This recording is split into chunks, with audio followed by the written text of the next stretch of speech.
Olá! Se você gosta de histórias emocionantes, cheias de reviravoltas e momentos que vão te fazer suspirar, você está no lugar certo. Não perca nenhum dos nossos vídeos. Inscreva-se agora no canal e ative as notificações para ser avisado sempre que uma nova história sair. Basta clicar no botão de inscrição logo abaixo. Vamos juntos embarcar nessa jornada?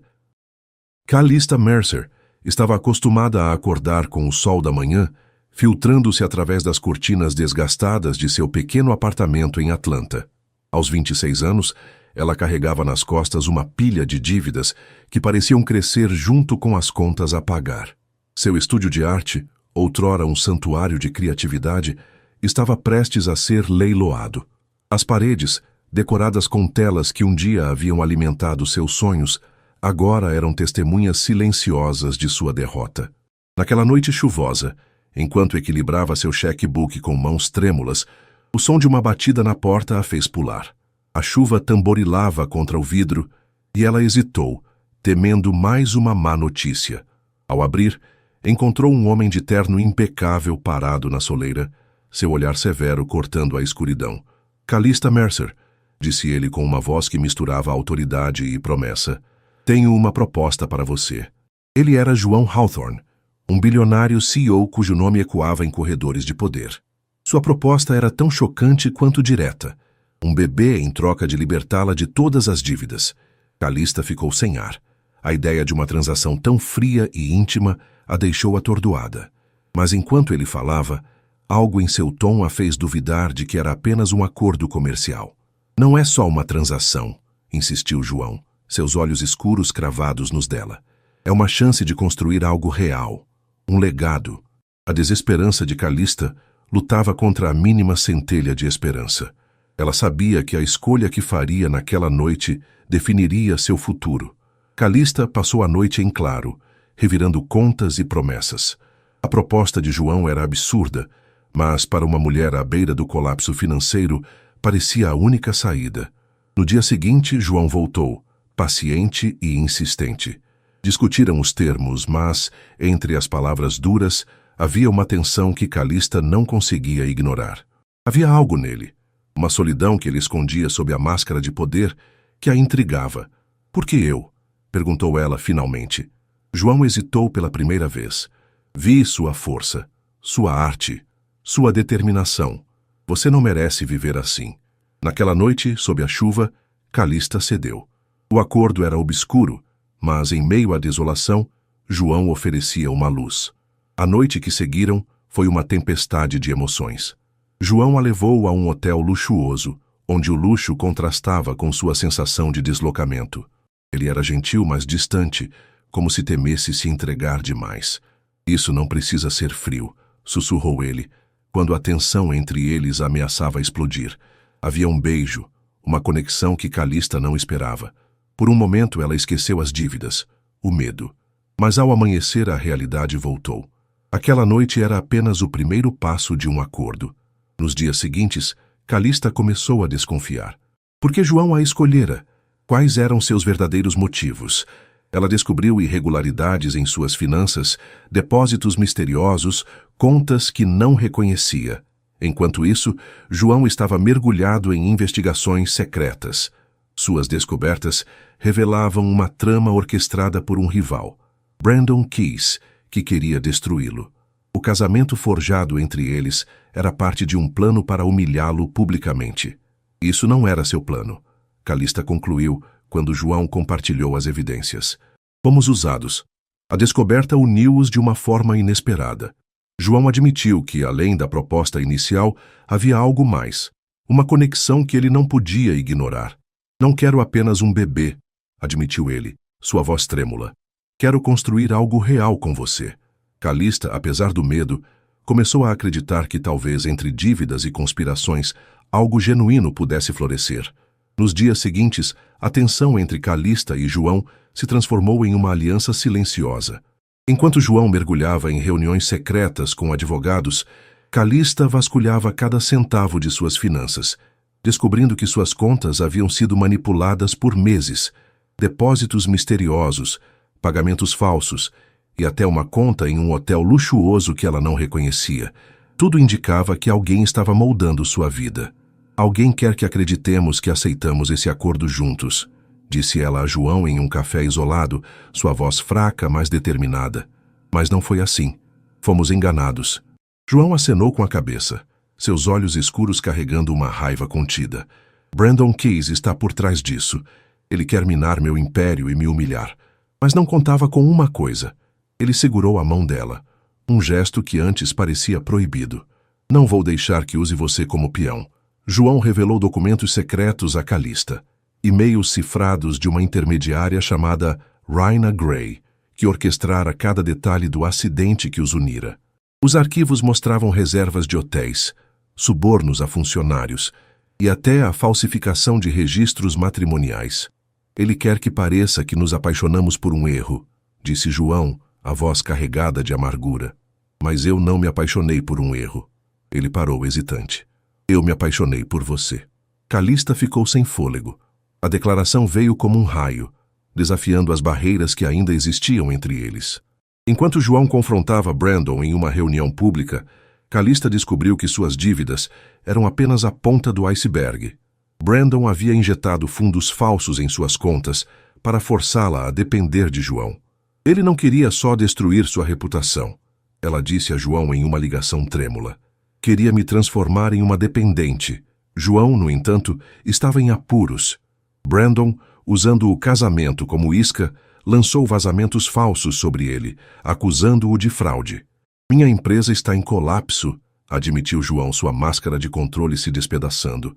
Mas se você quiser, podemos desistir disso tudo. Não, respondeu Calista, surpreendendo até a si mesma. Vamos lutar. Eles se encontraram em um estúdio abandonado, onde Calista pintava desesperadamente, tentando canalizar a raiva e o medo em telas. João, por sua vez, mostrou planos para expor Brandon, evidências de contas offshore, provas de suborno e a trama orquestrada por Raina. Vamos levar isso para a imprensa, propôs João. Exporá ele, mas também exporá nosso acordo. E daí? Calista ergueu o queixo, determinada. A verdade é a única coisa que nos resta.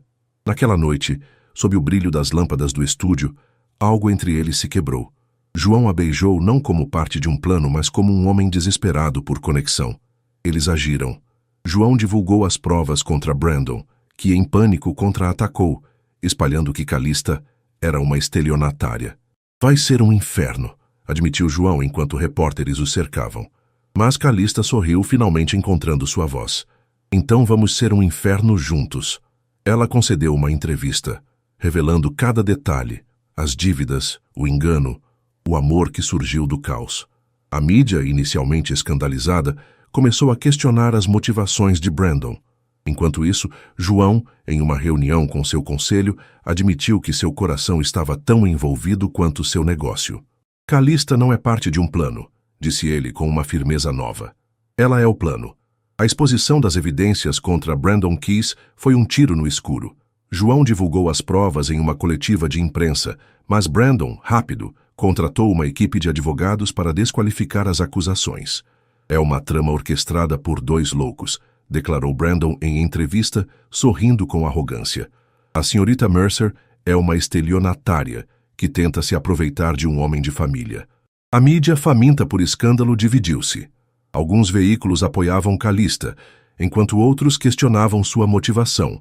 João, porém, percebeu que a verdade estava sendo ofuscada por rumores. Precisamos de algo mais, disse ele a Calista em uma sala de reunião, seus olhos cansados pela noite em claro. Algo que mostre que nós não somos os vilões. Calista encontrou refúgio em sua paleta. No estúdio, pintou telas que retratavam a batalha entre luz e sombra, cores vibrantes que contrastavam com a escuridão da trama. Um dia, João a encontrou imersa em uma obra intitulada A Redenção, onde um par rompia correntes de metal. Você vê isso como uma prisão? Perguntou ele, referindo-se à relação entre eles. Calista hesitou. Vejo como um diálogo. Ela apontou para a tela. As correntes estão quebrando, mas ainda há feridas. João tocou no traço de uma mão estendida. É isso. É o que precisamos, disse ela finalmente. Confiança.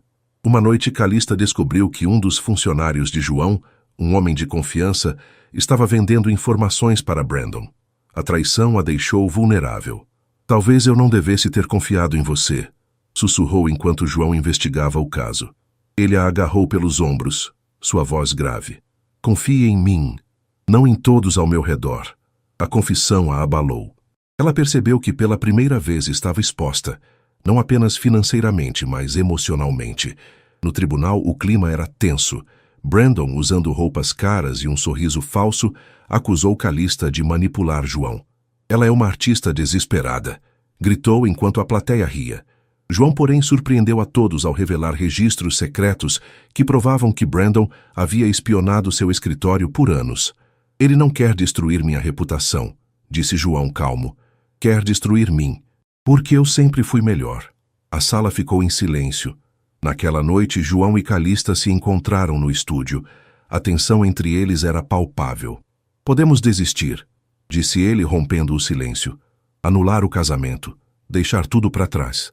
Calista o encarou, os olhos brilhando. E perder a oportunidade de provar que amamos verdadeiramente? Ele aproximou-se, hesitante. Você não sabe o que isso significa, murmurou. Minha família, meus negócios?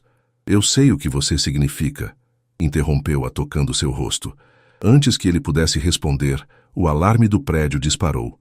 Um incêndio havia sido acionado no estúdio de Calista. Brandon, sussurrou João, reconhecendo a manobra. Enquanto lutavam para salvar as telas, algo entre eles se solidificou. Vamos vencer isso juntos, disse Calista, segurando sua mão. João assentiu. Juntos. O salão do resort estava repleto de luzes e murmúrios de elite. João Hawthorne, em um smoking impecável, observava Calista entrar, seu vestido azul turquesa contrastando com a noite. Ela parecia uma obra de arte, mas seus olhos ainda carregavam a sombra da desconfiança. Você está linda, sussurrou João tocando seu braço. Isso é uma armadilha? Ela perguntou sem rodeios. Só se você considerar a verdade uma armadilha. Naquela noite, João revelaria tudo. Enquanto os convidados dançavam, ele a levou a uma varanda isolada onde a cidade brilhava como um tapete de diamantes. Brandon Keyes não quer apenas destruir meu império, ele disse com a voz tensa. Quer nos destruir, mas eu tenho provas suficientes para derrubá-lo. E se ele contra-atacar? João segurou seu rosto, seus olhos escuros cheios de determinação. Então, lutamos juntos. Na hora do discurso, João subiu ao palco. A plateia, expectante, não esperava o que viria. Hoje descobri que o verdadeiro inimigo não é o meu rival, mas a mentira. Calista Mercer não é parte de um acordo. É minha esposa, e eu a amo. O salão ficou em silêncio. Calista, de pé, sentiu as lágrimas escorrerem. João continuou. Brandon Keyes orquestrou cada detalhe para nos humilhar, mas ele não contava com uma coisa. O amor não é um plano, é uma revolução. A plateia, inicialmente chocada, começou a aplaudir. Brandon, na mesa oposta, pálido de raiva, sabia que seu jogo havia sido quebrado. Na manhã seguinte, João e Calista entregaram as provas a um promotor. As contas offshore de Brandon, os e-mails de Raina Gray e até as filmagens de câmeras do resort que mostravam Brandon manipulando funcionários foram expostas. É o suficiente para prendê-lo, disse o promotor impressionado. Mas Brandon não desistiu. Enviou homens para invadir o estúdio de Calista, incendiando suas telas. Ele quer nos destruir emocionalmente. Ela sussurrou segurando um quadro queimado. João a abraçou, sua voz firme. Nada queimará o que construímos. No meio da tempestade, Calista encontrou forças em sua paleta. No estúdio reconstruído, pintou A Ascensão, uma obra onde as cinzas de telas queimadas se transformavam em asas. João, observando-a, percebeu que sua arte não era apenas sobre cores, era sobre resistência. Você me ensinou que a verdadeira riqueza está aqui, ele disse tocando seu coração. Ela sorriu, enxugando lágrimas. E eu aprendi que o amor não é um acordo, é uma escolha. No tribunal, Brandon foi condenado. João, porém, surpreendeu a todos ao recusar indenizações. Sua prisão já é punição suficiente. Calista, de mãos dadas com ele, sussurrou. Agora podemos finalmente ser nós mesmos. Eles anularam o contrato original, mas renovaram os votos de casamento. Dessa vez sem dívidas ou tramas. Não precisamos de um plano, João disse no altar improvisado no estúdio. Basta ter coragem para amar. O salão do hotel brilhava com luzes douradas, mas o centro das atenções era João. De pé no palco, ele segurava um microfone, enquanto os convidados cochichavam, ansiosos. Hoje descobri que o maior inimigo não é o meu rival, mas a mentira, começou ele, sua voz ecoando com determinação. Calista Mercer não é parte de um acordo. É minha esposa, e eu a amo. A sala ficou em silêncio. Brandon, sentado à mesa oposta, empalideceu. João continuou expondo as provas contra ele. E-mails cifrados, contas offshore, até imagens de câmeras mostrando Brandon manipulando funcionários. Sua prisão já é punição suficiente, declarou João, recusando indenizações quando o caso foi ao tribunal. Com Brandon preso, Calista e João renovaram seus votos, não em um contrato, mas em um altar improvisado no estúdio de arte dela. Não precisamos de um plano, disse João segurando sua mão. Basta ter coragem para amar. Ela sorriu, pintando a ascensão. Assemelhava-se a um fênix emergindo de cinzas, símbolo de sua jornada. A mídia, inicialmente escandalizada, agora celebrava sua história. Entrevistas destacavam a coragem de ambos, mas a atenção pública era opressiva. Às vezes a verdade dói, murmurou Calista ao ver notícias sobre seu passado. João a abraçou. Mas é a única coisa que nos liberta. Eles anularam o contrato original, mas mantiveram o casamento. João vendeu parte de sua empresa para apoiar a carreira dela, enquanto Calista organizou uma exposição beneficente, ajudando outras pessoas na mesma situação. Você me ensinou que a verdadeira riqueza está aqui, ele sussurrou, apontando para o coração dela. Na noite de abertura da exposição, Calista viu João entre o público. Ele sorria, mas seus olhos ainda guardavam a intensidade que a conquistara. Foi tudo real, não foi? Perguntou ela, hesitante. Ele a beijou, suave. Tudo. Ela olhou para a tela que pintara. Uma mão estendida quebrando correntes. Somos nós, sussurrou. João acenou, e juntos caminharam para o futuro, onde as dívidas eram apenas memórias, e o amor, uma escolha diária.